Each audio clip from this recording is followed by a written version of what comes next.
नमस्कार दोस्तों, घर बनवाते समय रेगुलर विजिट का क्या फायदा होता है दोस्तों, आप इस वीडियो में देखने वाले हैं। दोस्तों समय रहते उठाए गए कदम से यहाँ पे दोस्तों आप अगर देखेंगे दोस्तों तो पूरे ग्राउंड फ्लोर को बचा लिया गया है। जी हाँ फ्रेंड्स, अगर दोस्तों ये छोटा सा काम अगर नहीं किया जाता, ये जो अल्ट्रेशन आप देख रहे हैं, ये जो आप रिपेयरिंग देख रहे हैं ना, ये अगर काम नहीं किया जाता दोस्तों तो आने वाले दिन में पूरा का पूरा दोस्तों ये जो ग्राउंड फ्लोर है ना, पूरा का पूरा जो ग्राउंड फ्लोर है, एक तल्ला जो आपका मकान है दोस्तों, ये यूजलेस हो जाता।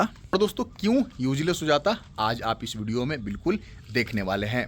दोस्तों आप देखेंगे ना तो लगभग जो है वो 1 फीट प्लस, मतलब कि 15 इंच का जो है वो ब्रिकवर्क हर एक दरवाजे पे आप देखेंगे दोस्तों। यहाँ पे वैसे तो दरवाजे का जो हाइट होता है दोस्तों वो 7 फीट होता है, ठीक है। 7 फीट रखा भी गया था, लिंटल बीम ढालने की तैयारी थी। लेकिन दोस्तों एक मिस्टेक जिसको किसी भी घर में होने का मतलब है कि पूरा का पूरा दोस्तों आपका ग्राउंड फ्लोर जो है वो किसी काम के ना रह जाना। ऐसे बहुत सारे घरों में देखते होंगे दोस्तों कि बरसात में जो है वो पानी वगैरह घुसने लगता है। रोड का पानी दोस्तों कई बार जो है वो घर के अंदर आ जाता है। उसका कारण होता है घर के लेवल का सही नहीं होना। तो आज मैं बताने वाला हूं दोस्तों, चाहे आप नॉर्मल प्लॉट पे घर बनवा रहे हैं, चाहे दोस्तों आपके घर के आसपास खेती वाली जमीन है वहां पे अगर घर बनवा रहे हैं, आपके घर के आगे दोस्तों रोड इस तरीके से ढलान पे है, हर कंडीशन के लिए दोस्तों घर का जो प्लिंथ लेवल यानी कि जो फर्श का लेवल है दोस्तों, उसका सही हाइट दिखाने वाला हूं। अब दोस्तों घर के हाइट को इंक्रीज किया जा रहा, आप देखेंगे दोस्तों खिड़की में भी दोस्तों देखेंगे ना, यहाँ से जो खिड़की स्टार्ट था ना, आप देखेंगे ब्रिकवर्क करके उस खिड़की को 15 इंच अगेन दोस्तों यहाँ भी जो है वो बढ़ा लिया गया है और ऊपर में 15 इंच का ब्रिकवर्क किया जाएगा और उसके बाद दोस्तों जो है वो लिंटल बीम ढाला जाएगा। मतलब पूरे घर को एक तरीके से आप देखेंगे दोस्तों तो 15 इंच जो है वो ऊपर कर लिया गया है। तो अगर आपने भी अभी तक दोस्तों अगर छत की ढलाई नहीं करवाई है और दोस्तों इस तरीके से बिल्कुल जो है वो ग्राउंड से लगभग 1 फीट की ऊंचाई पर दोस्तों आप जो है वो इस तरीके से ब्रिकवर्क करवा रहे हैं और घर बनवा रहे हैं ना, सीढ़ी को भी देखेंगे दोस्तों यहाँ पे जो है वो इंक्रीज किया गया हाइट को, ठीक है। इस जगह से ये जो प्लिंथ बीम था एक्चुअल में, ठीक है, ये प्लिंथ बीम था, लेकिन अब ये प्लिंथ बीम ना रह करके सिर्फ और सिर्फ टाई बीम रह गया है। प्लिंथ लेवल हमारा ये हो गया, ठीक है। और यहाँ से दोस्तों देखेंगे कि सीढ़ी को अब स्टार्ट किया जा रहा है। ये दोस्तों आप देखेंगे फॉल्स बीम एक दिया गया है ताकि इसके रेनफोर्समेंट को जो है वो ऊपर हाइट के साथ जो एक्सटेंड कर दिया जाए। कई केस में ऐसा होता है दोस्तों कि अगर यहाँ पे सीढ़ी की ढलाई हो गई रहती, ठीक है, मान लीजिए कि लैंडिंग तक दोस्तों सीढ़ी का ढलाई हो गया रहता और इस तरीके से अगर दोस्तों आपको 1 फीट या 1.5 फीट दोस्तों इस तरीके से उठाना पड़ता ना, तो आप असली गेम लैंडिंग के साथ दोस्तों खेल सकते थे। अगर दोस्तों यहाँ लैंडिंग ढाला जा चुका होता, ठीक है, फिर भी दोस्तों लैंडिंग को जो है वो 3 पार्ट में, 3 राइजर के साथ दोस्तों 4 पार्ट में इसको जो है वो डिवाइड करके साथ तो आप 18 इंच का जो है वो एक्स्ट्रा हाइट ले सकते हैं, ठीक है। लेकिन यहाँ पे अच्छी बात है कि अभी इसकी ढलाई नहीं हुई थी तो प्लिंथ लेवल से ही इसकी ढलाई हो रही है, ठीक है।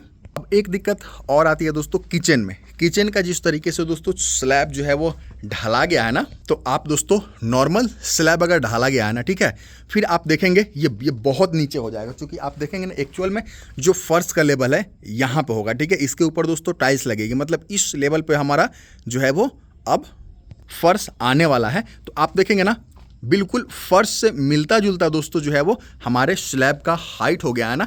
तो ऐसे केस में आपको चिंता लेने की आवश्यकता नहीं है दोस्तों, आप जो है वो इस लेवल से ग्रेनाइट पत्थर के सहारे दोस्तों जो है वो मॉड्यूलर किचन का निर्माण करवा सकते हैं। ऐसे भी आपको पत्थर तो लगाना ही होता है, तो आप मॉड्यूलर किचन का भी सहारा ले सकते हैं। अगर ऑप्शन है तो आप दोस्तों इस वाले स्लैब को भी फिर से ढलवा सकते हैं। अब दोस्तों आपको समझ लेना चाहिए कि ये मान लीजिए घर है, ठीक है, और आप देखेंगे वो आगे में दोस्तों जो रोड है ना, आप देखेंगे ना बहुत ज़्यादा ऊंचाई पे इस घर को नहीं बनाया यार, तो लगभग रोड से देखेंगे ना अभी रोड बिल्कुल कच्चा है, ठीक है, अभी बनना है उसको। तो आप कभी भी दोस्तों ऐसे जगह घर बना पा रहे हैं जहाँ पे अभी रोड नहीं बना हुआ है ना, तो कम से कम दोस्तों 3 फीट का जो हाइट है वो आपको रोड के लेवल से, आपका जो घर का जो फर्श का लेवल है, कम से कम दोस्तों जो है वो 3 फीट के हाइट पे रहना चाहिए। अगर दोस्तों ऑलरेडी रोड बन गया ना, फिर भी दोस्तों 2 फीट के करीब में आप दोस्तों अपने जो प्लिंथ बीम है, प्लिंथ लेवल है, उसका हाइट रखेंगे। क्योंकि आपका घर एक बार बन गया दोस्तों तो इसका हाइट कांस्टेंट रहेगा, इसमें आप इसके फर्श को आप और ऊंचा नहीं कर पाएंगे। लेकिन रोड दोस्तों साल दर साल जो है वो इसको रिपेयरिंग होगी और वो दोस्तों जितनी बार रिपेयरिंग होगी ना उसका हाइट ऊपर चलता चला जाएगा।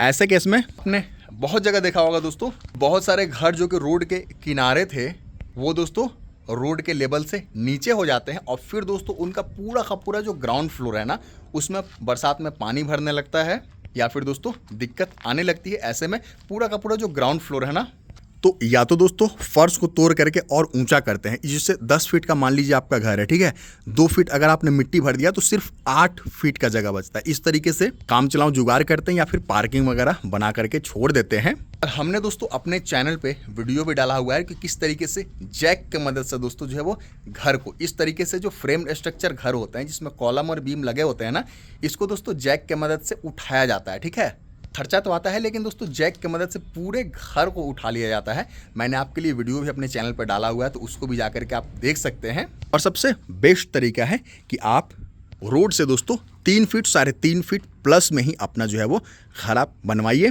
जहाँ पे दोस्तों खेती लायक जमीन है, जहाँ पे अभी रोड नहीं निकला हुआ है, दोस्तों जो भी आपका संभावित रोड हो सकता है ना उस हिसाब से दोस्तों 4 फीट के करीब में अपना जो है वो प्लिंथ लेवल आपको रखना चाहिए।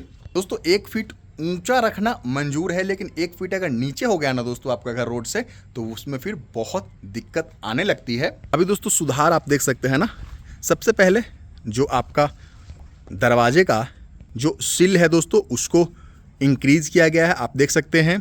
उसके बाद अगर दोस्तों खिड़की के सिल लेवल को देखेंगे ना तो इसको भी जो है वो इंक्रीज किया गया है। जो बॉक्स डिजाइन आप देखेंगे इस लेवल पर था, आपको दिखा दो दोस्तों, यहाँ पे देखेंगे तो यहाँ पे ईंट की कटिंग की गई है, ठीक है।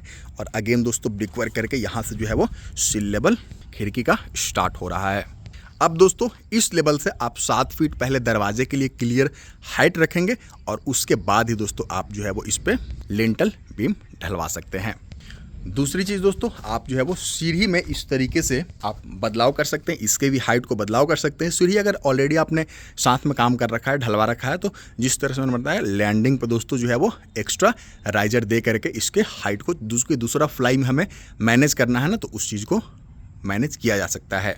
चूँकि अगर दोस्तों ट्रेड में मैनेज करेंगे ना तो फिर इसकी जो ट्रेड और राइजर का डायमेंशन है उसको आप बिगाड़ लेंगे, इसलिए वहाँ पे लैंडिंग पे ही कटिंग करके उसको एडजस्ट आप कर सकते हैं। हमेशा अगर आप दरवाज़ा छोड़ रहे हैं ना तो दरवाज़ा को दोस्तों इस तरीके से छोड़ना चाहिए कि जो आपका कॉलम है, ठीक है, उसके बाद दोस्तों आप कम से कम रखिए कि 5 इंच का आप ब्रिक वर्क करेंगे और उसके बाद दोस्तों आपको जो है वो प्लानिंग में दरवाज़ा छोड़ना है ताकि आपको दरवाज़ा फिटिंग करते समय किसी प्रकार से आपको दोस्तों कॉलम की कटिंग वगैरह ना करना पड़े। तो दोस्तों आपने देखा किस तरीके से समय रहते जो है वो लाखों रुपए को बर्बाद होने से जो है वो बचा लिया गया। आप भी इसी एक्सपीरियंस व्यक्ति से अपने साइट की रेगुलर विजिट जरूर से करवाएं। एक्सपीरियंस व्यक्ति की सलाह घर बनवाते समय बहुत ज़रूरी है। फिर मिलता हूँ, इजाज़त दीजिए, नमस्कार, धन्यवाद।